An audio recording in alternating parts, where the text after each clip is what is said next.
We're here at the Lawfare podcast, joined by John Keller, formerly of the Public Integrity Section at the Justice Department, now with Walden, Macht, Haran, and Williams.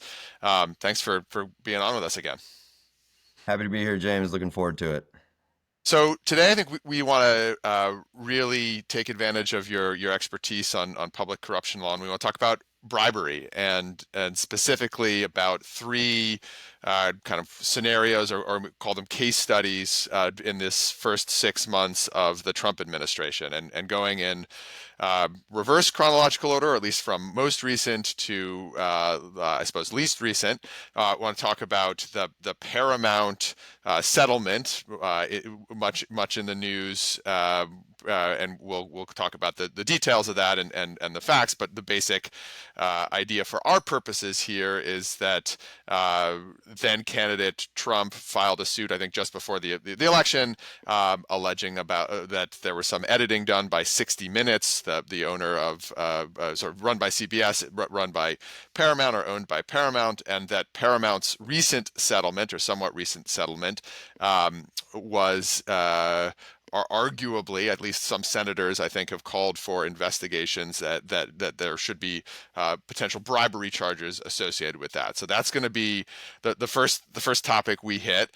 The second is the law firm settlements. I think most notably Paul Weiss, which was one of the law firms that had a executive order targeted against it, reached an agreement with the administration, and then that executive order was rescinded. There were other law firms that preemptively settled, and certainly some have made the argument, including myself and Lawfare executive editor Natalie Orpit, that there's a non-trivial risk that you could characterize that type of quid pro quo as a bribery, and certainly something worth discussing. So that'll be the second.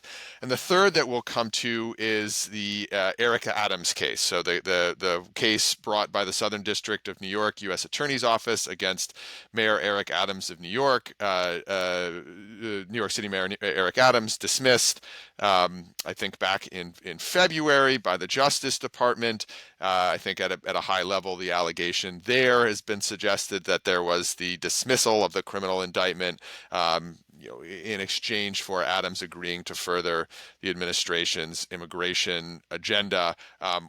Why isn't that an example of bribery? I'll sort of say from the top, for any of our listeners who know, you in your time in the Justice Department touched that case, worked on that case, so all of our discussion here will rely on public information, so no reference to non-public information, nothing that you learned in the course of your time as at the Public Integrity Section, as the chief of the Public Integrity Section on that case. So that's the plan for today, and I think we're really grateful to have you come in and talk about these things.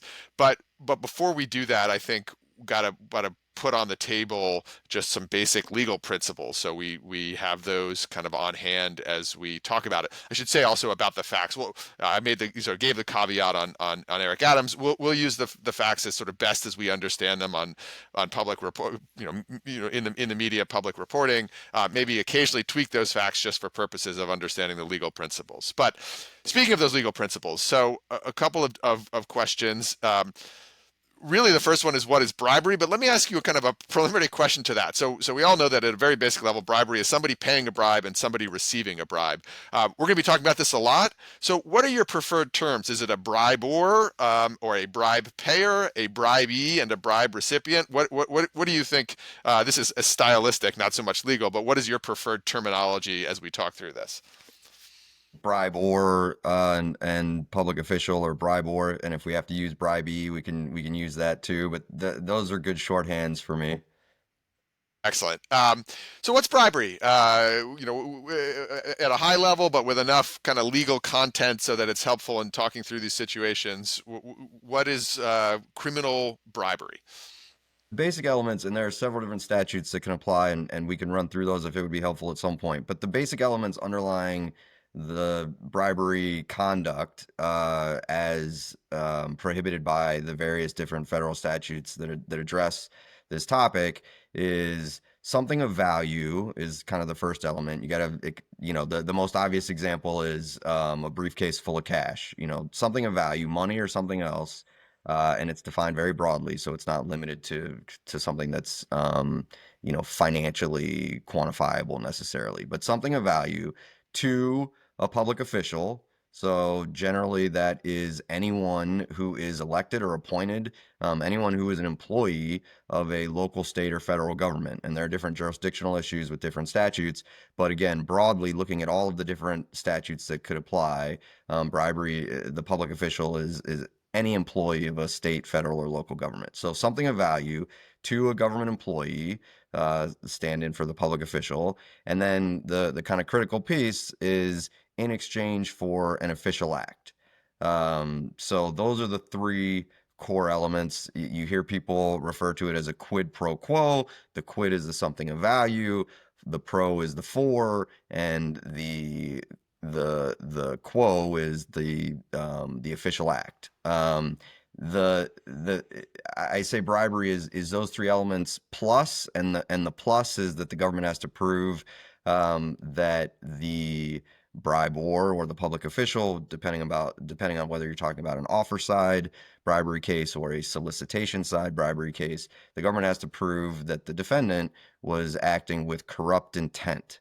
And that means, although we don't have a precise definition from the Supreme Court, uh, synthesizing lower court decisions and Supreme Court decisions in other areas, I think the best definition that we should use for corrupt intent is specific intent to engage in a quid pro quo with the added layer of showing some kind of wrongful purpose, which I think most people think is inherent in intending to engage in a quid pro quo, but it may be that the government has to prove, in addition to the specific intent to engage in the quid pro quo, that this level of wrongful purpose. Yeah, and certainly corrupt intent or corruptly is something that it has been a term that has bedeviled courts, not only in the bribery context, but also with respect to obstruction. And it's not obvious that term, corruptly, or the idea of corrupt intent, takes on quite the same meaning in sort of across these different statutes. But I think the idea of just that exchange for a wrongful purpose is a helpful rubric to move through here, sort of move through the analysis here. You mentioned official act or official action. I know the Supreme Court in the McDonald case sort of gave a bit more content to that term. Talk through what that generally means, and that will, we can hit on that a bit more as we talk through the three case studies. Yeah, I mean, for people that are interested in diving in more, there are several recent Supreme Court cases that deal with these issues. So we just talked about the definition of corruptly. James, you mentioned the obstruction context. So in Fisher v. United States, in a recent Supreme Court term, the Supreme Court addressed, although they didn't really answer the question of what corruptly meant for purposes of obstruction. In Snyder versus United States, the Supreme Court addressed the definition, again, without answering the question definitively, of what corruptly meant for purposes of this statute, 18 U.S.C. 666, which is a state and local bribery statute. And then, to your question, in McDonald v. United States, the Supreme Court, a little bit further back, maybe 2017, 2017 or so, um, addressed the issue of the third element of bribery, which is official action. So just retreading, we have anything of value to a public official for official action. So what is official action? There is a statutory definition in the lead federal bribery statute, which is 18 U.S.C. Section 201. And the Supreme Court kind of added some gloss to that statutory definition in McDonald v. United States, and essentially said an official act boils down to two elements, two things that the government has to prove. First, there has to be a pending question or matter, which is relatively well defined. So you could think of it as an example of, whether to award a contract, or whether to vote yes or no on a particular piece of legislation, or whether to enact a specific zoning ordinance. Those are examples of a pending question or matter. So that's part one of official action. And then part two is that a public official actually make a decision or take some action with respect to that pending question or matter. It doesn't have to be the ultimate decision. It doesn't have to be the final action on the pending question or matter. It can be preliminary. It can be, for example, in the contract example, it can be narrowing down a list of bidders from the initial universal list of everyone who submitted a bid to a smaller selected list of bidders from which the final company will be chosen for the contract. So it doesn't have to be the ultimate decision, but it does have to be some meaningful and relatively circumscribed decision or action on the pending question or matter. So that's a high level kind of description of what an official act is. That's great. Thank you. And I think in passing in answering that question, you also addressed sort of the different statutory schemes. One that applies to federal and local officials, 18 United States Code 666. And then in talking about the actual statutory definition of an official act, referred to I think what we think of as the federal bribery statute, 18 United States Code 201. I'm curious within those two statutes, and I don't want to take us on a detour because we want to get to the main event of these three different case scenarios.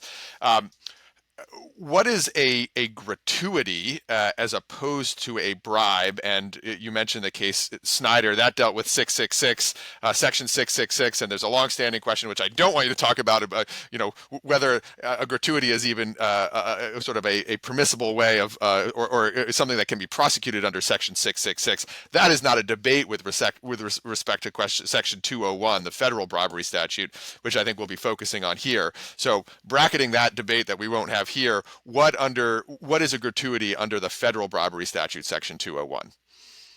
So a gratuity is what most people who practice in this area think of as bribery light. You still have to have the first element of bribery, something of value, and you have to have the second element. You have to have a public official that the something of value is given to, but you don't really need the third element, or you need a watered down version of the third element. So for bribery, you need anything of value to a public official for an official action. For gratuity, you need anything of value to a public official for or because of is the language that the Supreme Court has used and that 18 USC 201 uses, I believe. And that operative language kind of, again, dilutes the quid pro quo. It doesn't have to be a direct exchange. It doesn't have to be conditional. The courts, in talking about bribery, really talk about bribery as you're not getting the thing of value. You're not getting the briefcase of cash unless you do the official action. So it's conditional in that way. For a gratuity, it's thought of as more, I'm giving you this to express gratitude for the fact that you've taken some official action, or that I think you are going to take some official action. I'm not conditioning it on you taking the official action, Mr. Public Official. I'm not even necessarily telling you that I wouldn't do it. I wouldn't give you this unless you take the official action. I'm just saying, here's an expression of my gratitude. That thing you did last month, last week, last year, it really helped out my company. We have grown exponentially as a result, and I want to express my gratitude. Hence the term gratuity.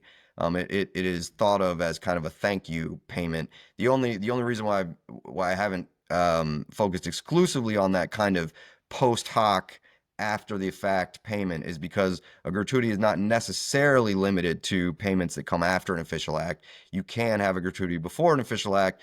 Again, the critical distinction between a gratuity and a bribe is that there is no corrupt agreement. There's no conditionality on an official action taking place.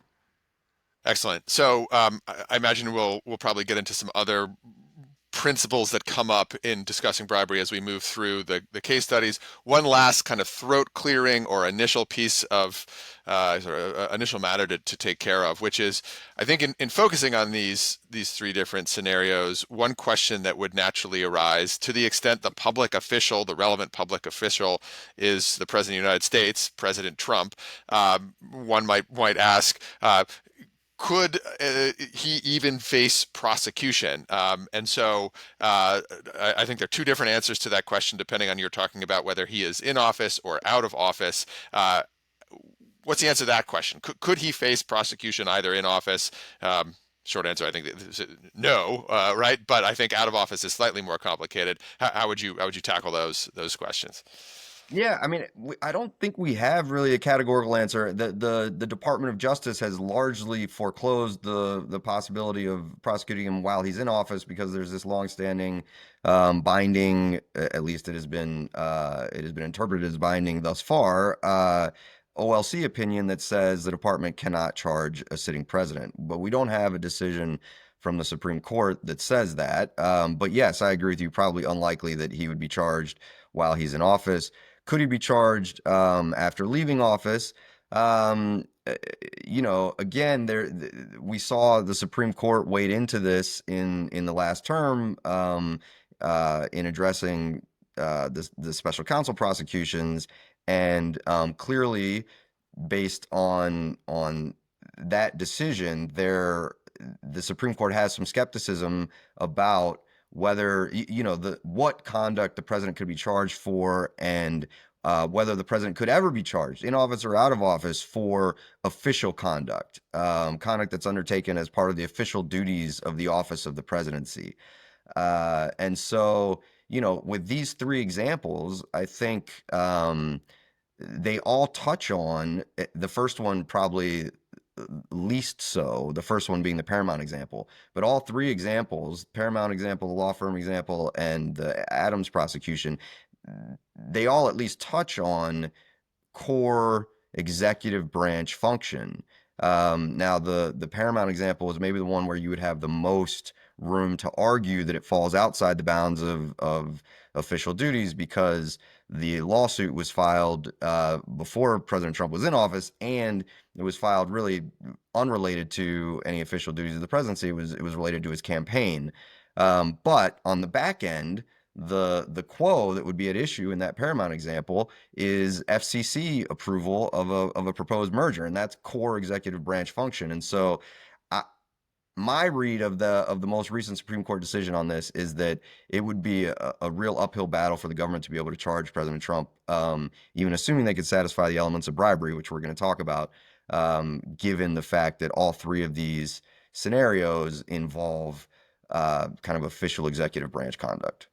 Yeah, that sounds right to me. I'll add one kind of additional gloss, at least from where I sit, and then let's turn to the case studies themselves, which is there's an interesting exchange in the Trump v. United States Supreme Court opinion from last year, just about almost a year ago, in which it's sort of the footnote 3 in the Chief Justice's majority opinion, which is responding to a concurring opinion by Justice Amy Coney Barrett. And the question at issue there is the extent to which evidence could be admitted in a prosecution. And although it is nearly indecipherable to me and to many others who've tried to unpack it, the footnote seems to suggest that a bribery prosecution against a former president would be something that is in bounds, or at least is contemplated by the court's decision. It's hard to square that sort of the logic or the assumption of that footnote with the logic of the decision itself. And so I would agree with you that it would be an uphill battle. But there's something like, well, of course, a prosecutor in a case of bribery in this footnote could point to the public record, and maybe there's a reference, and I don't want to go too in the weeds here, but to the way that speech or debate works. Sort of classically in speech or debate, you can, there's some Supreme Court case law, you can prosecute bribery even when the official act seems to be, or excuse me, the act by the legislator seems to be a legislative act. So long story short, I think there's a good bit of uncertainty. But let's talk about the case studies themselves. So the three that we want to talk about, as you said, Paramount, law firms, and Eric Adams. Let's start with Paramount. Lay out for us the kind of the facts as we understand them, and then maybe after doing that, slip on your old prosecutor hat, and you don't have to channel the senators calling for an investigation, but what might be the best case argument or the best arguments for at least opening a bribery investigation? Yeah, so the operative facts, as I understand them, are that Paramount Global, which is this kind of giant media conglomerate, which owns CBS News along with a number of other companies, uh, was was running CBS News, owned CBS News at the time of an interview, a 60 minutes interview with then presidential candidate and then vice president uh, Kamala Harris. And this was in the weeks leading up to the presidential election last year in 2024. And like most interviews, that interview was edited. So Vice President Harris's responses were not, broadcast in full. The interview was edited down for consumption and production purposes. And then candidate Trump filed a lawsuit after that 60 Minutes interview, arguing that the interview had been so selectively edited that it was news distortion. It amounted to distortion of the truth, distortion of facts, and that it was done for the purpose of making Vice President Harris appear more competent, more intelligent, and to try to improve her prospects of winning the presidential election. Um, so that's kind of set one of the facts for Paramount. That's part one. And I should say that um, legal scholars have kind of universally, in my estimation, although I'm sure there are some voices of dissent out there, but have largely dismissed this lawsuit as being facially and patently frivolous. In other words, there's a long history in this country of kind of broad discretion for media companies to exercise their own judgment and to produce the news as they see fit with their own kind of journalistic input and judgment. And the idea that perhaps if a news company was using deep fakes and broadcasting fake videos of a public official speaking when the public official never actually said those words, and the company knowingly broadcast something like that as truth, as fact, maybe you would have a claim. But the idea that an actual interview that was just edited down for production purposes could ever amount to news distortion has been kind of dismissed, I would say, across the board. So there's this lawsuit out there that appears to be on shaky legal ground. And while this lawsuit is pending, now this gets to the more recent history. Well, actually, no, it doesn't. So that's part one. Part two is Paramount also, at the same time that they're being sued by candidate Trump and then President Trump for this news distortion allegation regarding the interview of Vice President Harris. They also have a merger proposed with another large media company, Skydance Media. And that merger, it's a sale of Paramount to Skydance. It has to be approved by the Federal Communications Commission, the FCC, part of an executive branch agency. And so while this lawsuit is pending against Paramount, Paramount also has this proposed merger pending in front of the FCC. And so now we get to the recent history. Last week, Paramount announced that they were agreeing to settle the lawsuit, the news distortion lawsuit with President Trump, for $16 million.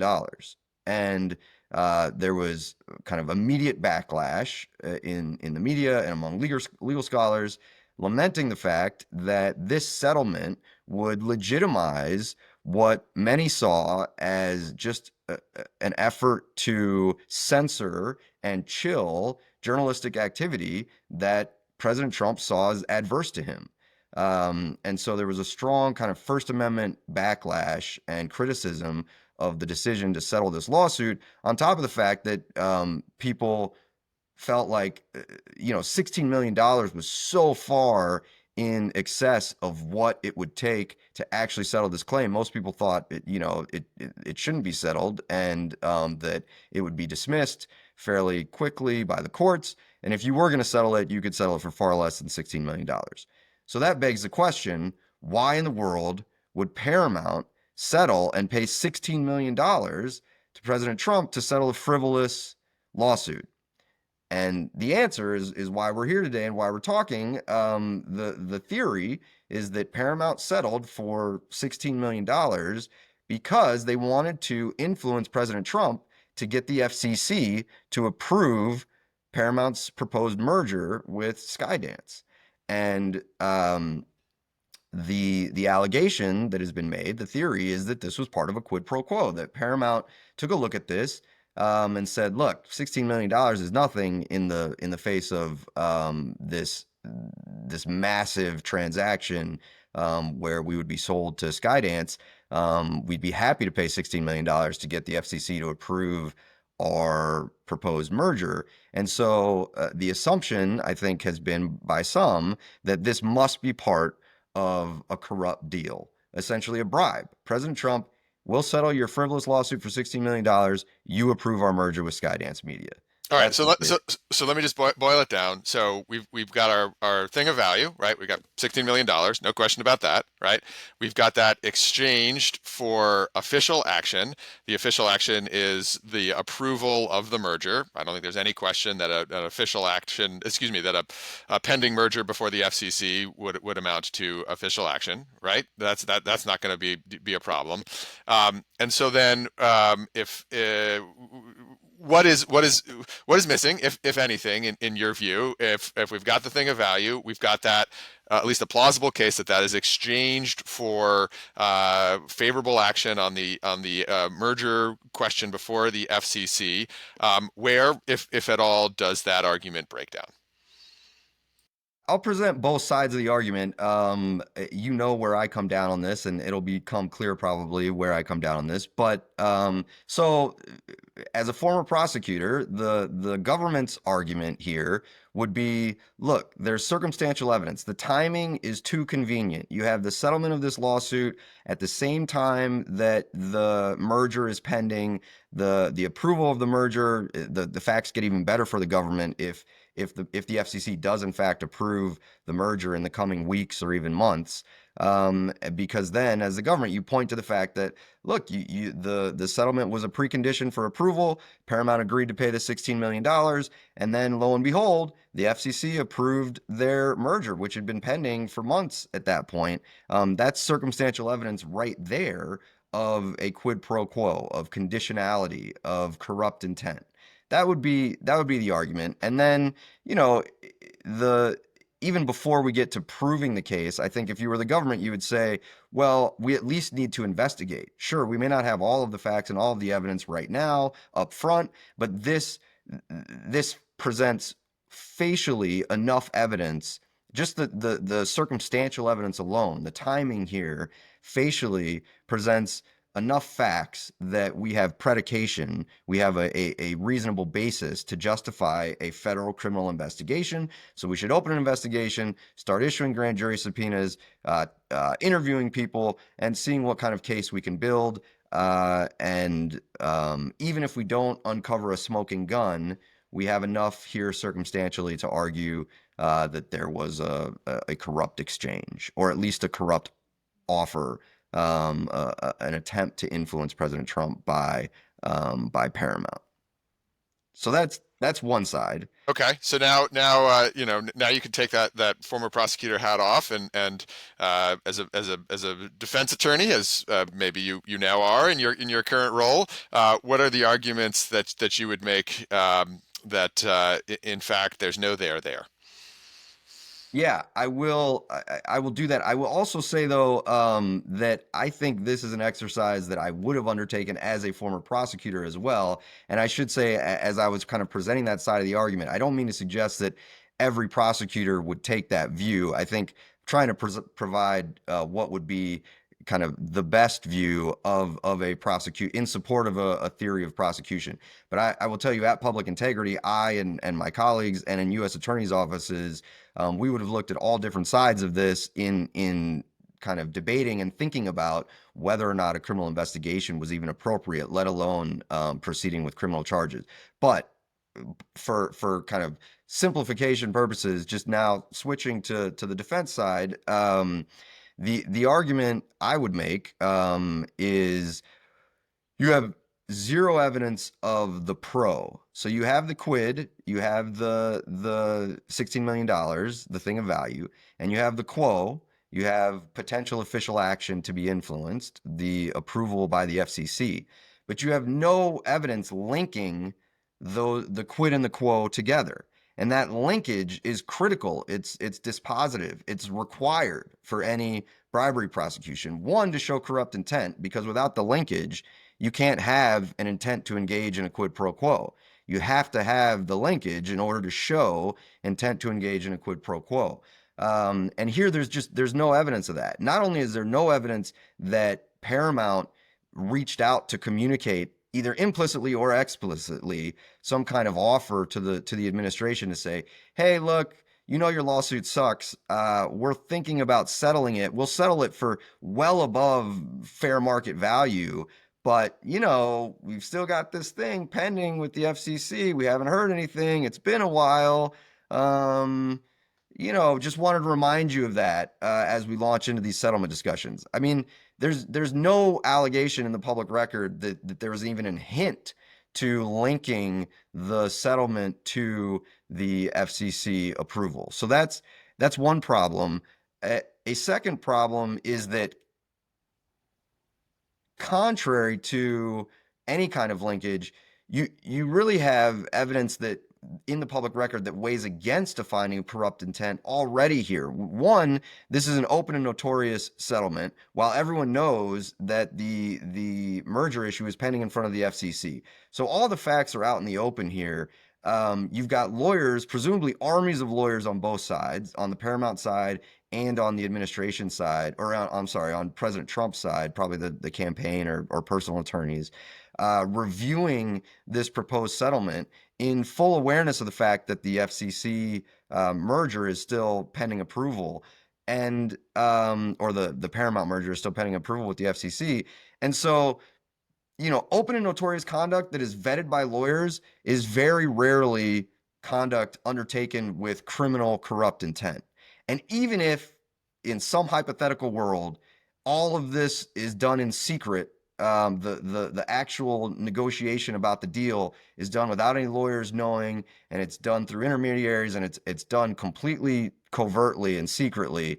That's going to be a nearly impossible case to prove because of the lack of direct evidence of a quid pro quo, and then evidence that suggests there wasn't a quid pro quo because everything was done openly and notoriously, and with lawyers reviewing it. All right, so let me stop you with a couple of questions here. First, on this open and notorious point, does that mean that if I were prosecuted for some offense and I were worried that in fact the prosecution was going to be successful, and so I decide that I want to engage in some public corruption to get it to stop, and so I think I'm going to bribe the judge, that so long as I say I go out on social media or something and I announce to the world I'm going to pay this judge to stop this prosecution, and the judge says well, let's just say it's a judge who's open to this type of arrangement, says yeah, okay, I'll accept that, it's all out in the public, that can't possibly mean I'm off the hook, right?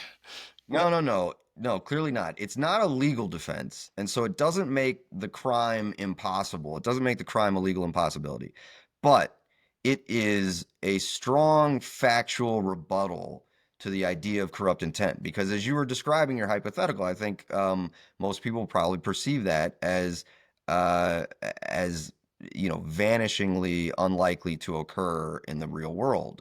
Because when people are engaged in wrongdoing, they generally try to cover it up. And so whether it's a mischaracterization of a relationship, of a financial relationship that's actually bribery, and the parties draft some documents to make it appear as if it were a legitimate consulting agreement for services or something like that. I mean, or whether it's just all done in secret, there is almost always an effort to conceal or mischaracterize what's actually happening. And you can make the argument here that, well, yeah, they did mischaracterize what was happening. They wanted to pay Trump $16 million to get the FCC approval, and so they wrapped it up and tied a bow on this settlement agreement and mischaracterized that as an actual legitimate settlement of a lawsuit, when in reality, it was just a way to funnel $16 million to the president. You could make that argument. I just think that that given the level of sophistication of Paramount and lawyers working for the Trump campaign, and the fact that there's already been comments in the public record that lawyers vetted this, at least on the Paramount side, out of concerns about potential allegations of a quid pro quo. I think the open and notorious point is difficult, would be difficult for the prosecution, and then the advice of counsel piece would be nearly insurmountable if, in fact, Paramount lawyers would be able to come into court and say, yes, we looked at this. We told our client, as long as this is not linked to the pending merger, pending approval in front of the FCC, as long as this settlement is not linked to that explicitly or implicitly, when the settlement offer is made to President Trump, then it's not a crime. And if, assuming that lawyers kind of gave that advice, which again, there are hints in the public record that they did, I think proving corrupt intent here is all but impossible. So let me ask one other question on this, and let's flip over and talk about the other two, which is, I think you made a passing reference to this, but were there evidence to suggest either on the Paramount side that there were some communications saying, look, the reason that we're settling and what we all know is a frivolous lawsuit is that we want your help on moving our merger forward, or on the other side, if the administration had said, or there was some evidence from someone at the FCC or the executive branch more generally saying, oh, interesting, you got this merger going. One way to move it forward might be you went ahead and settled this lawsuit that will put money directly into President Trump's pocket or entities that he controls. Fair to say that if facts along either of those vectors were found or established, this starts to look a lot differently than the case you've laid out. Yes, especially and regardless of advice from lawyers or the open and notorious nature of the transaction, I think then you have a viable bribery case, if you're able to uncover communications like that, especially if they were made in the face of legal advice, specifically directing the client not to tie the settlement in any way, implicitly or explicitly, to the pending, merger before the FCC. And it wouldn't take much. People don't have to say the quiet part out loud. They don't have to say, President Trump will agree to this $16 million settlement if you get the FCC to approve our merger. All they have to do is hint enough that a reasonable observer would understand, or that you could get someone who was involved in the communications to testify that they understood as a party to the conversation that what was happening was an offer of a quid pro quo. And that's true for the Paramount side. If they were the ones who wanted to kind of slip this in to a settlement discussion, kind of oblique reference to the FCC approval of their merger, or if it were done on the administration side, if someone, Trump or one of his representatives, subtly alludes to the fact that this FCC approval process, it's a very complicated fact-dependent process, but it would certainly be helpful to know that FCC has resolved this kind of outstanding claim with the president before we move forward. It doesn't take a complete kind of explicit discussion, but you do need some facts to suggest that there was linkage, because otherwise you don't have an offer. And we've been focusing on corrupt intent, and I do think that's probably the appropriate piece of the analysis to focus on. But at even a more kind of gatekeeping basic level, what bribery criminalizes is an offer or a solicitation. So the offer to exchange something of value for an official act, or a solicitation by a public official of something of value for an official act. And if you don't have an offer or a solicitation, all of the circumstantial evidence in the world showing that, look, the only reason anyone in their right mind would have ever agreed to pay $16 million to settle this lawsuit is if they thought they were going to be able to get some other benefit. And here the other benefit was clear. It was FCC approval.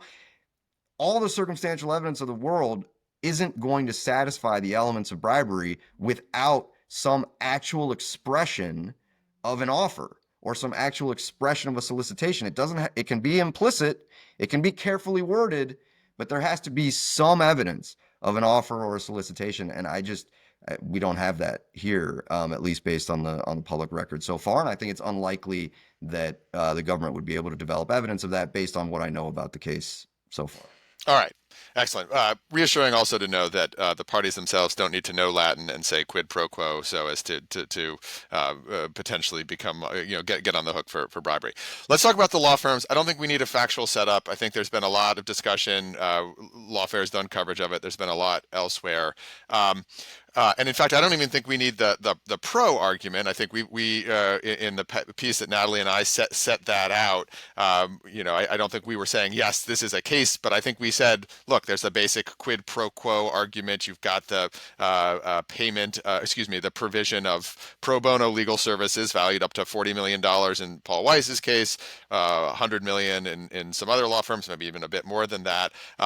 In exchange for that, you've got the administration rescinding an executive order in Paul Weiss's case, or agreeing just not to issue one in the case of the other law firms. Tell me what concerns you might have, either in your old capacity in analyzing such a prosecution at Penn, or in your new capacity, looking at this from as a white collar public corruption defense attorney potentially. What concerns you might have with trying to move forward on that as a prosecution theory? Yeah, for purpose of the analysis, a completely different fact pattern in terms of here we have an abundance of evidence of a quid pro quo. There is no doubt that there was intent to exchange pro bono services for official action being withdrawal of the executive order for some of the law firms, for Paul Weiss, for other law firms, foregoing an executive order that would target them altogether. So undoubtedly a quid pro quo. But I want to pause there and just jump back to Paramount very briefly, because we left one prosecution theory on the table, and I think it's a little bit of a glaring omission, and I meant to touch on it, which is you wouldn't necessarily have to have this offer or solicitation if you had parties internally at Paramount discussing making the offer and agreeing to make the offer, even if it was never actually made, even if cooler heads ultimately prevailed. If you had some people at Paramount who reached an agreement to make a corrupt offer to President Trump, that would be enough for conspiracy liability. And similarly, on the administration side, if you had representatives of Trump or Trump and others talking about using the FCC approval as leverage to extract a better settlement, and agreeing to do so, you could have, again, potential conspiracy liability, even if that solicitation was never actually made. All right, so that finishes that. And then, so now we move back to the law firms where we do have a clear offer of a quid pro quo, something of value, pro bono services, tens of millions of dollars for Paul Weiss, but some of these other law firms more recently, hundreds of millions of dollars in pro bono services to causes supported by the administration in exchange for withdrawal of an executive order targeting the law firm, or foregoing the executive order, a contemplated executive order that would target the law firm.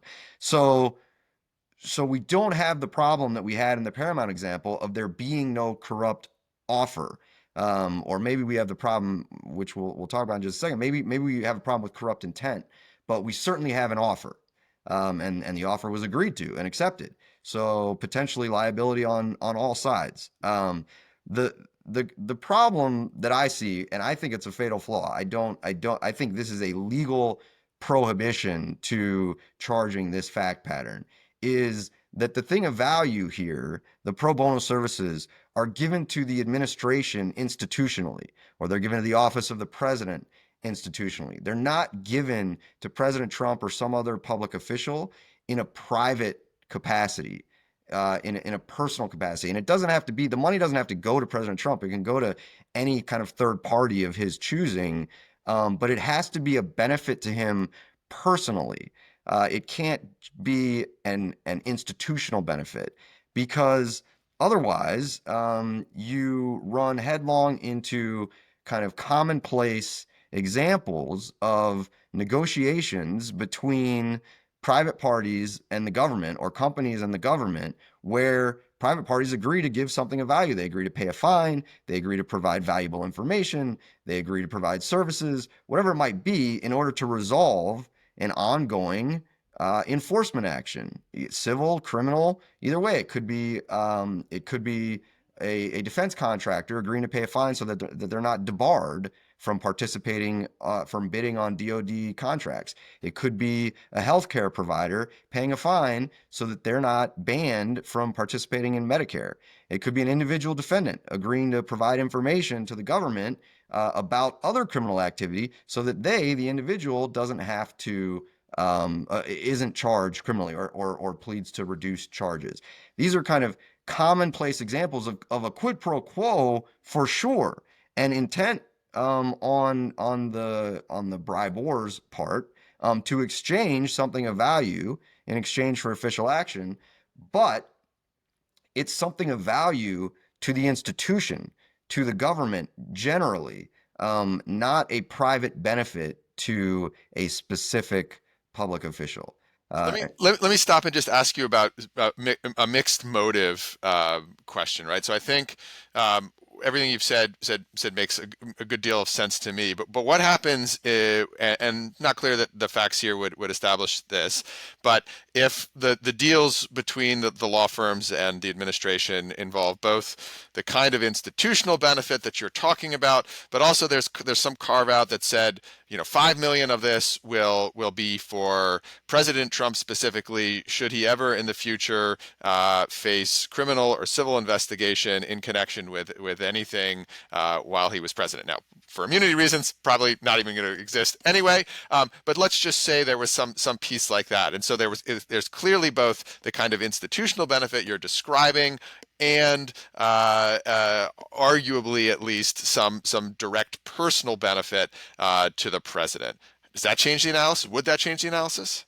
Well, I think your hypothetical is an interesting one, in that it kind of bifurcates the something of value. So it says, okay, you get the pro bono services for the causes that you like, but then there are also going to be pro bono services that would only be provided if you developed a personal need for them, essentially.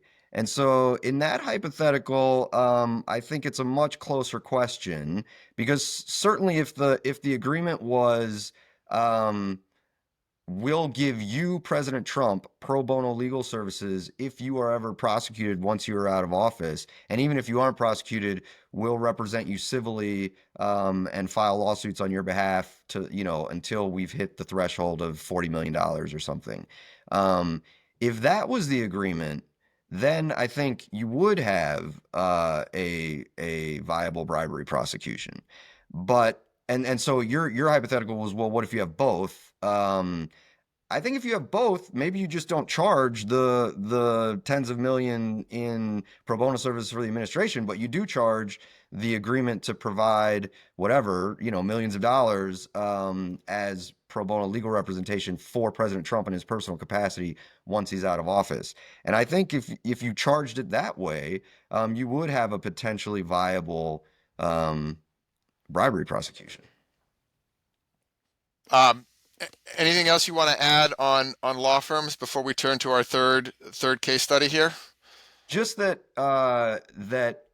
although I do think that fact pattern that you raised presents a potentially viable bribery case, I think the more difficult bribery case from a prosecution perspective would be this case, or another one like it, where the law firms agree to provide $40 million of pro bono services to a cause that the administration supports, or they agree to do some other kind of service for the administration. Say, for example, we agree to defend President Trump in any lawsuits concerning the building of the wall on the border.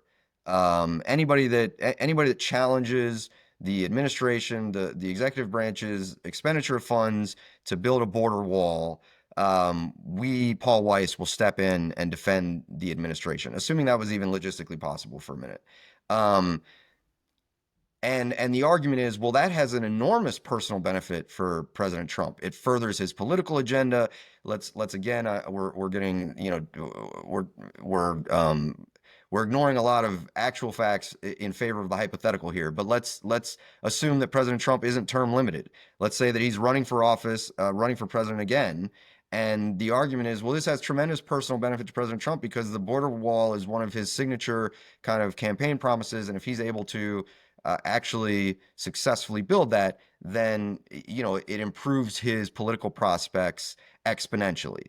I still think that runs into the same problem that we're talking about in that every governmental enforcement resolution arguably has some political or professional benefit for the public officials involved. Think about career prosecutors who are working on a big case and they get a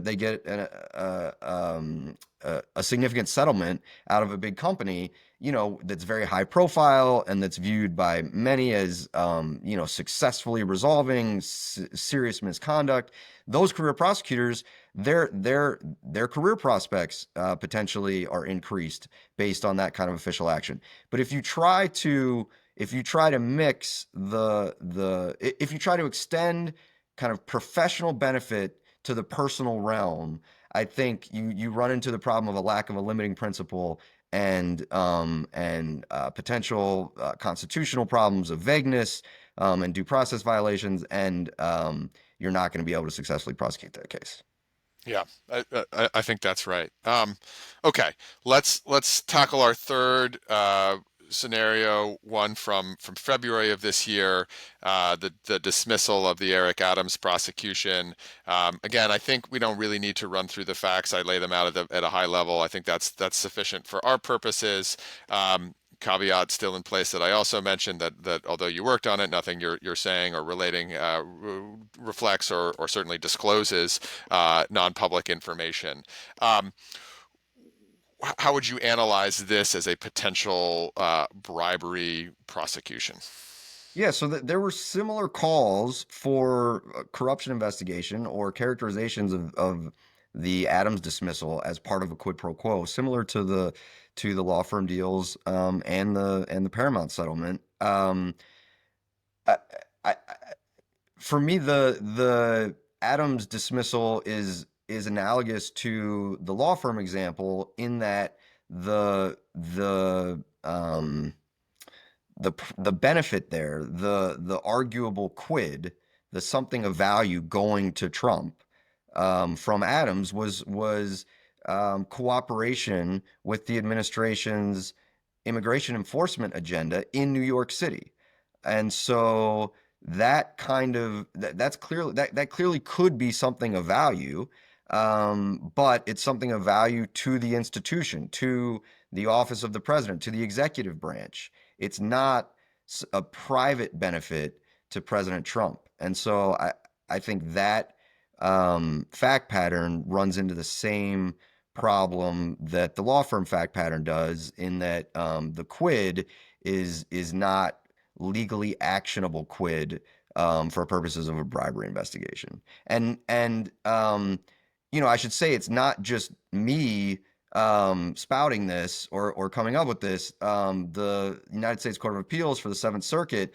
addressed very similar concepts in the case of United States versus Blagojevich, which stemmed from the prosecution of then Governor Rod Blagojevich in Illinois, seeking to trade the Senate seat that had been vacated by then President Obama. Blagojevich was seeking to trade that Senate seat for a cabinet position in President Obama's cabinet. And so he basically called up, as I understand it, somebody in the White House or in the incoming administration for President Obama and said, look, you guys can pick whoever you want for the Senate seat. By statute or by law in Illinois, I'm the one. The governor gets to fill that seat. But you guys tell me who you want me to pick, and I'll pick them. But then you have to put me in President Obama's cabinet. Give me a cabinet level executive branch agency position. And he was prosecuted for bribery, for quid pro quo. That certainly seems to check all the boxes. Something of value is a new job for him in the cabinet, and or I'm sorry, the something of value, the quid is you get to fill this highly coveted Senate position, and the quo is you name me to a cabinet position. But the Court of Appeals for the Seventh Circuit said this is commonplace. The term they used was political log rolling.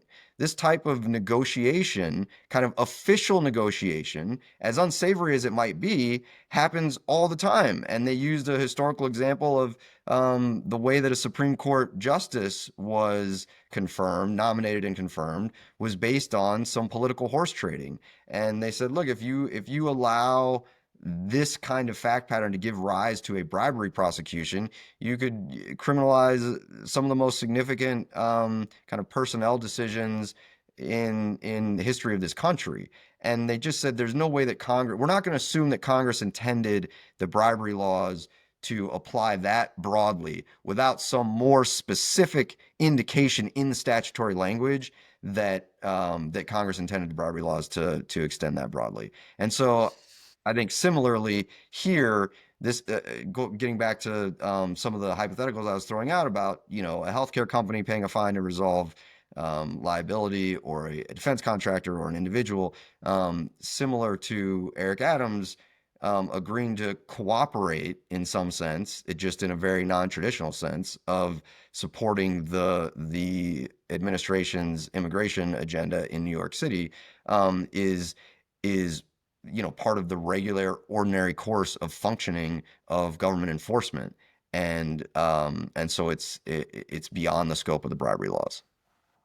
All right, so I think that's extremely helpful and a good place to end our account of the three factual scenarios. But I don't want to end quite there. I want to pose one final question. Maybe it's unfair, maybe not, because it's going to push you a little bit beyond your typical prosecutor or former prosecutor position, which is if it's right that an experienced public corruption former prosecutor like yourself, comes to the conclusion that none of these factual scenarios amounts to bribery and is something that could be prosecuted. And yet, let's say I'm a public citizen and am deeply concerned about all three of these. And I think that this just reflects sort of the coming apart of democracy, the way in which power and influence can kind of get you results in ways that just don't reflect what I think should be a more fundamentally fair society. Just putting this all out here as a hypothetical.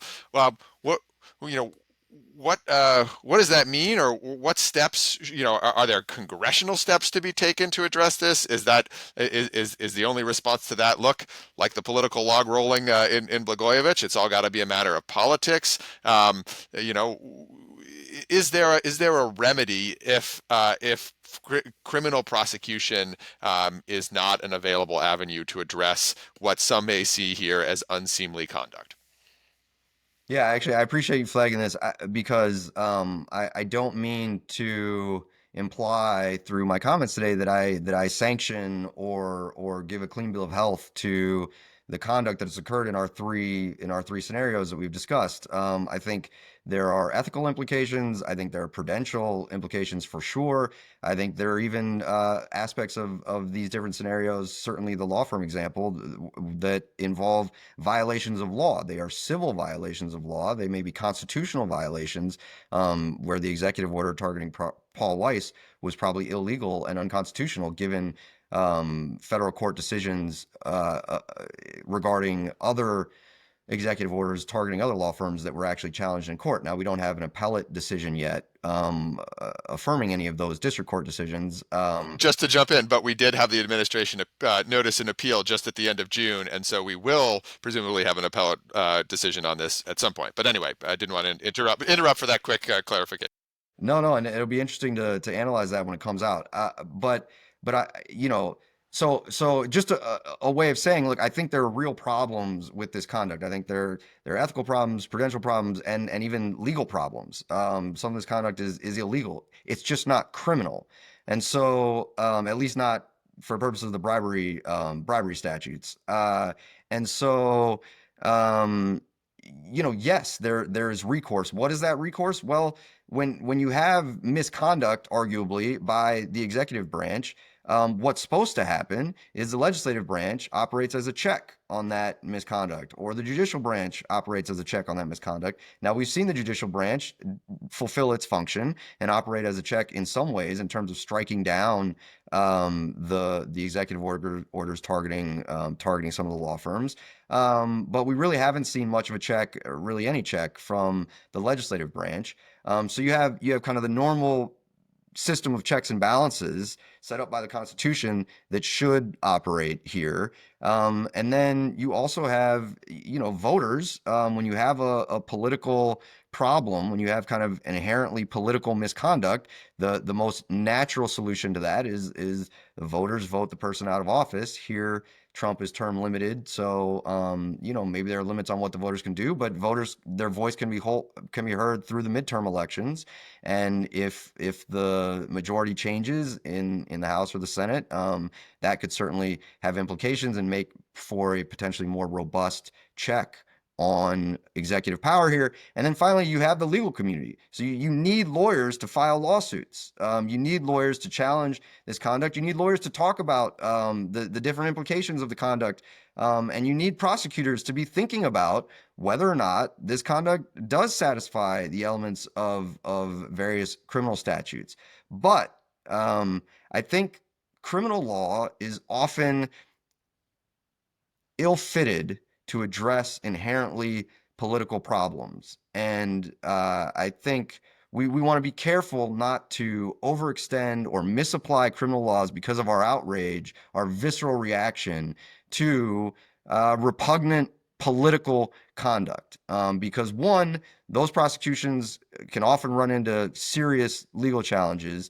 And two, when you make exceptions or you make extensions of criminal law to fit certain facts that you find that are political in nature, but as repugnant as they may be, I think you run the risk of furthering the kind of erosion of constitutional protections that we're all concerned by, given the conduct of this administration, instead of combating those erosions of constitutional protections. So I just think it's important to be judicious, especially with the application of criminal statutes. Yeah, I think that's extremely well said, and I think it should be uh, resonant coming from someone like yourself who spent so many years as a criminal prosecutor. And I think there's too often the kind of public perception that for criminal prosecutors are the hammer and every problem looks like a nail, and the answer is therefore prosecute. And I think you've given a far more sophisticated and nuanced account.